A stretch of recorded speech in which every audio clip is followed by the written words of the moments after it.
বাম হাতে পানি পান করলে কি ক্ষতি? সর্বনাশ। আপনাদের এখানে অসংখ্য রেস্টুরেন্ট আছে। আমি এখন দেখাতে পারছি না, পায়ের উপর পা দিয়ে বসলে দেখাতে পারতাম বাম হাতে চা খাচ্ছেন। কিরে দোস্ত, বাম হাতে স্টাইল, ডিজাইন, ফ্যাশন। আমাকে মানুষ বলবে আমি খুব অনেক ভদ্র। বাম হাতে খাচ্ছেন? আল্লাহর কসম করে বলি, রসুল্লাহর সামনে একজন ব্যক্তি এসে বাম হাতে খেলো। রসুল বলে, কিরে তুমি বাম হাতে খাচ্ছ, ডান হাতে কেন খাচ্ছ না? লা আস্তাতিয়া, মস্কারে করে বলছিল আমি ডান হাতে খেতে পারি না। রসুল মুস্কি হেসে বললেন, লান তাস্তাতিয়া, আর কখনোই ডান হাতে খেতে পারবে না। এরপর থেকে তারা ডান হাত আর বাম হাতে খেতে পারে নাই। আমেরিকান বৈজ্ঞানিকরা বলে, আমি একটা কিতাব পড়েছিলাম, বৈজ্ঞানিক মোহাম্মদ সাল্লাল্লাহু আলাইহি ওয়াসাল্লাম লিখেছেন, ডক্টর মোহাম্মদ নুরুল ইসলাম, সেইখানে লেখেন বৈজ্ঞানিকরা বলে আমরা 100 প্যারালাইজ রোগী নিয়ে আমরা গবেষণা করলাম। আমরা গবেষণা করে দেখলাম 100 জন প্যারালাইজ রোগীর ভিতরে প্রায় 90 জন প্যারালাইজ রোগী তারা প্যারালাইজড হয়েছে একমাত্র বাম হাতে পানি পান করার কারণে, বাম হাতে খাওয়ার কারণে, বাম হাতে চিকেন রোস্ট বাম হাতে চামচ দিয়ে খেটে কাটার কারণে। কারণ আমার রসুল বলেছেন, ইন্নাশ শাইতানা ইয়াকুলু বিশিমালি, নবী আমার বলে খোদার কসম নিশ্চিত শয়তান পান করে বাম হাতে, খায় বাম হাতে, আর চামচ দিয়ে কেটে খায় বাম হাতে, আর মুমিন খায় ডান হাতে। একটু জবান খুলে বলে সুবহানাল্লাহ। আপনি বিশ্বাস আমার কথা ফেলে দিবেন, আমি গোলাম রাব্বানী কাসেমের উপর রাগ হলে কিচ্ছু আসা যায় না, কিন্তু বাম হাতে যখন খাবেন রসুল বলে মনে করবা শয়তান তোমাকে কন্ট্রোল করে নিয়েছে। বাম হাতে খাবা, এখন তুমি শয়তানের দলে আছো। বাম হাতে খাচ্ছ, শয়তান তোমার উপর মুস্কি মুস্কি হাসে। আর তুমি যখন ডান হাতে নাও, শয়তানের মাথা গরম, রক্ত গরম, আর মদিনাওয়ালা ডান হাতে নিলে মুস্কি মুস্কি হাসে। একটু জবান খুলে বলে সুবহানাল্লাহ। আমরা মদিনাওয়ালাকে খুশি করতে চাই কি চাই না? ডান হাত তুলে বলতে হবে চাই কি না? ডান হাত দিয়েছেন খাওয়ার জন্য, বাম হাত দিয়ে আমরা আমাদের জীবনের অনেক নাপাক আমরা পরিষ্কার করবো রব্বুল আলামিনের জন্য।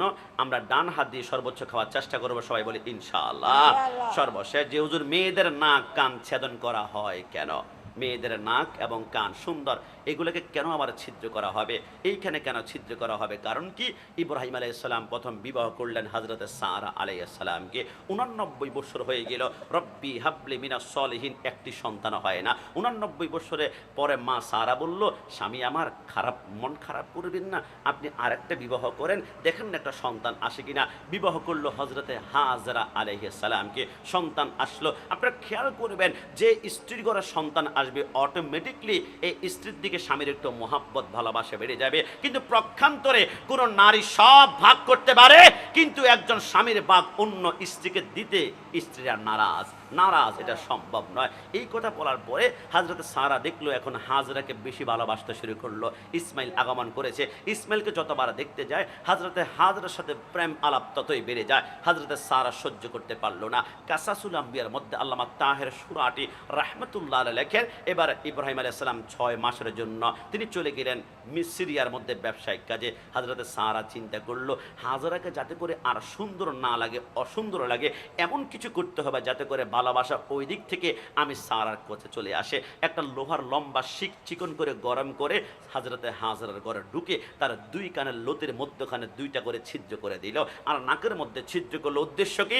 যাতে করে ছিদ্রগুলা দেখলে আর ভালো না লাগে, ভালোবাসার না বাড়ে, ভালোবাসা কমে যায়। হযরতে হাজরা কাঁদতে শুরু করলো, আমার স্বামী ঘরে আসবে, স্বামীর সামনে 2 নাক খালি ছিদ্র, কানের ডগা ছিদ্র, না হতে পারে না, কারণ শাস্তি হবেই তো স্বামীর সামনে, সুন্দর হতেই তো স্বামীর সামনে, বিউটি পার্লার করতে হবেই তো স্বামীর সামনে। কিন্তু আমার নিমতলার অনেক বোনরা কি করে, ঘরের মধ্যে একদম সবচেয়ে টানা ফাটা যে 3 পিসটা আছে ওইটা ঘরের মধ্যে পড়ে। বোন, তোমার কি 3 পিস আর নাই? এটা এত ছিঁড়া কেন, এত নরম কেন? একদম মনে হয় অনেক, হুজুর কিছু মনে করবেন না, ঘরের মধ্যে কে আর দেখবে এখানে, তো তোমার কি 3 পিস আর নাই? হ্যাঁ ঘরে আছে। তোমার 3 পিসগুলো কোথায়? বলে সুকাচের ভিতরে 30টা 3 পিস আছে। 30টা 3 পিস তোমার ঘরে আছে, কিন্তু সারাক্ষণ তুমি ঘরের ভিতরে নর্মাল ড্রেস ছিঁড়া পাটা কেন পড়ে থাকো? সে বলবে, হুজুর ওইগুলো তো অনুষ্ঠানে যাওয়ার জন্য। কোথায় যাব? গায়ে হলুদে। কোথায় যাব? বিয়ে। কেন কেন? ওইখানে অনেক মানুষ থাকবে। তাহলে তোমার উদ্দেশ্য তোমার নতুন ড্রেসগুলো অন্য পুরুষকে দেখানোর, তোমার দরকার ছিল নতুন নতুন ড্রেস তোমার স্বামীর সামনে পড়বা, তোমার স্বামীর সামনে পারফিউম তুমি দিবা, কিন্তু তুমি এটা না করে তোমার নতুন ড্রেসগুলো সাজিয়ে রাখলা। হযরত হাজরা বলে, আমি আমার স্বামীকে রাজি করার জন্য কি করা যায়? এই ছিদ্রগুলো বন্ধই করতে হবে। আমি কি করলাম, আমার কাছে একটা অলংকার বক্স ছিল, সেইখান থেকে 2টা রিং আমি নিয়ে স্বর্ণের দুটা রিং নিয়ে সৌন্দর্যের জন্য না, আমার এই কানের ছিদ্রগুলো বন্ধ করার জন্য আমি দুইটা রিং এই ছিদ্রের ভিতরে ঢুকাই দিলাম, আরেকটা রিং আমি নাকের ভিতরে ঢুকলাম, ছিদ্র আর দেখা যায় না। আমার সুন্দর পরের চিন্তা, আমার ছিদ্রটাই বন্ধ হয়ে গিয়েছে, এমনটা চিন্তা করলাম। এবার হযরতে ইব্রাহিম আলাইহিস সালাম যখন 6 মাস পরে আসলো, দরজা খুলবে, চিন্তা করতে লাগলো আমার স্বামী আমাকে দেখে আসলে কি রাজি হবে, খুশি হবে, আনন্দিত হবে। কিন্তু দরজা খোলার পরে ইব্রাহিম মুস্কি এসে বলে, কে রে হাজেরা, এত সুন্দর থেকে আল্লাহ আগের থেকে তোমাকে 70 গুণ সুন্দর লাগে। জোরে বলে সুবহান। সারা বলে চাইলামটা কি, হলোটা কি, মোহাব্বত কমবে, 70 গুণ বেড়ে গেল। আমার আল্লাহ বলে, হে নারী, তোমার নাবালেগ অথবা বালেগ অবস্থায় তোমার কন্যাদেরকে নাক ছেদন কান ছেদন করায় প্রতিটা কদমে হযরতে হাজেরা সুন্নতের সওয়াব পেয়ে যাবে। জোরে বলে সুবহানাল্লাহ। এবার আমরা চেষ্টা করব, যদিও একটু ব্যথা পায়, তারপরে সুন্নতের মাধ্যমে আল্লাহ আমাদেরকে কবুল করুক। সবাই জবান খুলে বলি আমিন। ইনশাআল্লাহ বলার না বলার ক্ষতি, আমরা অনেক ইনশাআল্লাহ বলতে চাই না। আপনারা যে কোনো ভালো কাজের শেষে ইনশাআল্লাহ ইনশাআল্লাহ বলার চেষ্টা করবেন। ইনশাআল্লাহ মানে যদি আল্লাহ চান, যদি আল্লাহ চান। ইনশাআল্লাহ কেন বলবেন, না বললে সমস্যা কি? ইব্রাহিম হযরতে সুলাইমান আলাইহিস সালাম তিনি 100টা বিবাহ করেছেন। তিনি নিয়ত করেছেন আমি 100 বিবাহ করব, 100 স্ত্রীর সাথে মিলন করব, 100টা সন্তান আসবে, 100টা সন্তান আল্লাহর পথে জিহাদ করে এরা দুনিয়া জমিন থেকে মুজাহিদ হিসাবে, তারা শহীদ হিসাবে তারা আখ্যায়িত করবে। ইব্রাহিম হযরতে সুলাইমান আলাইহিস সালাম 100টা বিবাহ করলেন, মিলন করলেন, কিন্তু 100 জন স্ত্রী ঘরে বাচ্চা না হয়ে শুধু একজন স্ত্রী ঘরে একটা বাচ্চা হয়েছে। 2টা হাত নাই, 2টা পা নাই, 2টা চোখ নাই, 2টা কান নাই, এবং তার চোখের ব্রুগুলো পর্যন্ত একদম নিবানো গোস্তের টুকরার মতো। দাত্রী এসে সেই গোস্তের টুকরাটা সিংহাসনের মধ্যে যখন রাখলো, সুলাইমান পয়গম্বর হাওমাও করে কাঁদতে শুরু করলো, আল্লাহ আমার অপরাধ কি, আমার অন্যায় কি? আমি 100টা বিবাহ করলাম, বাচ্চা হবে, 100টা বাচ্চা আপনার পথে জিহাদ করবে আর শহীদ হবে, কিন্তু 99 ঘরে কোনো সন্তানে হয় নাই, একটা হয়েছে, 2 হাত নাই, 2 পা নাই, 2 চোখ নাই। আমার আল্লাহ বলে, সুলাইমান তোমার প্রত্যেকটা কথাই ঠিক ছিল, তোমার 100টা সন্তানই হতো, কিন্তু তুমি নিয়ত করার সময় ইনশাআল্লাহ ইনশাআল্লাহ এই শব্দটা বলতে ভুলে গিয়েছ। যদি বলতে ইনশাআল্লাহ, যদি আল্লাহ চান, তাহলে দায়িত্বটা আমি আল্লাহর উপর আসতো, আমি আল্লাহ তখন তোমার 100টা সন্তানের ব্যবস্থা করতাম। জোরে বলে সুবহানাল্লাহ। এই জন্য যে কোনো ভালো কাজের শেষে ইনশাআল্লাহ আমরা বলার চেষ্টা করব।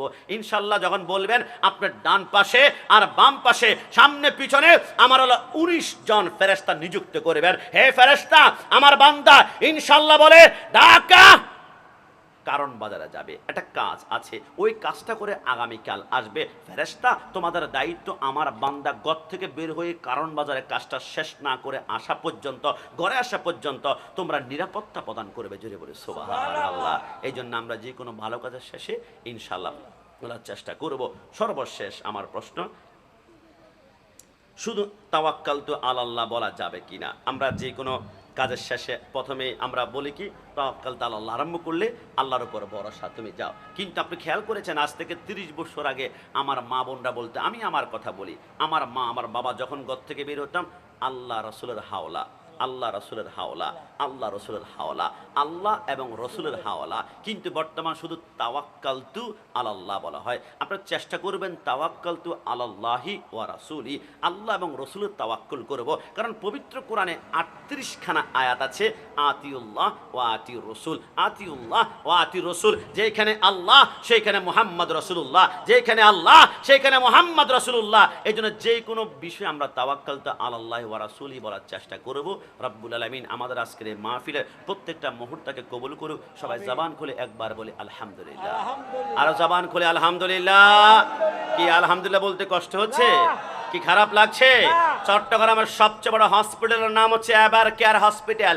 1 ঘন্টার অক্সিজেন কিনতে হলে 280 টাকা, 24 ঘন্টার অক্সিজেন কিনতে হলে 7,000 টাকা, আর 1 সপ্তাহের অক্সিজেন কিনতে হলে 49,000 টাকা, আর 1 মাসের অক্সিজেন কিনতে হলে 3.5 লক্ষ টাকা। আপনার বেতন কত?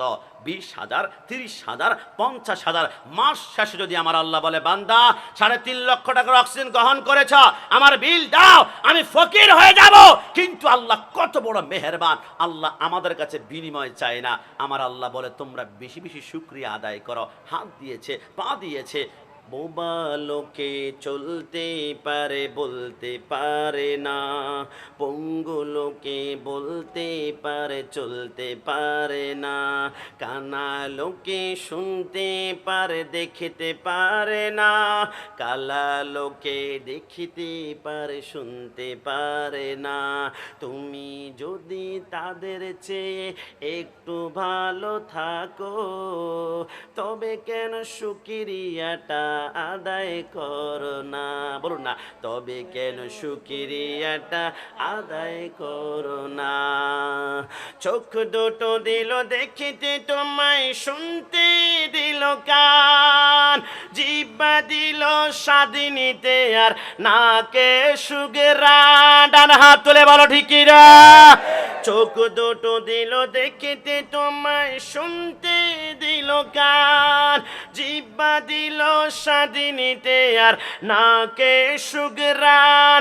এবারে তুমি ভেবে দেখো না, এবারে তুমি ভেবে দেখো না কতটা সুখে আছো, তবে কেন শুকরিয়াটা আদায় করো না?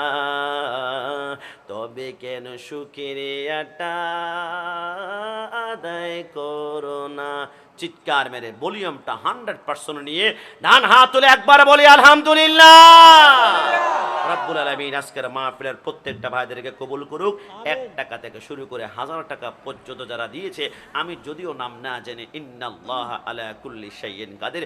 জমিনে একটা পিঁপড়া হাঁটলে এত কাছে থেকে শুনতে পাই না, আমার আল্লাহ পিঁপড়ার হাঁটার আওয়াজটা লামকান থেকে শুনতে পান। যদি বলে সুবহানাল্লাহ। মনে মনে এরাদা করব, আপনাদের এরাদা আল্লাহ শুনতে পারবেন। আসুন, আমাদের তাবারকের আয়োজন করা হয়েছে, আমরা ওটা জিকির করব, জিকিরের মাধ্যমে তাবারকটা হাতে পৌঁছে দিবে। তাবারক পেয়ে মুনাজাত ছাড়াই কি আমরা চলে যাব? আমরা মুনাজাত দিব, কারণ দোয়া ও মখল ইবাদা। আমাদের এতক্ষণ সবকিছুর মগজ হচ্ছে দোয়া। আমার মাথার মগজ না থাকলে আমার বডি কোনো কাজ করবে না। ঠিক মুনাজাত ছাড়া চলে গেলে আমি এতক্ষণ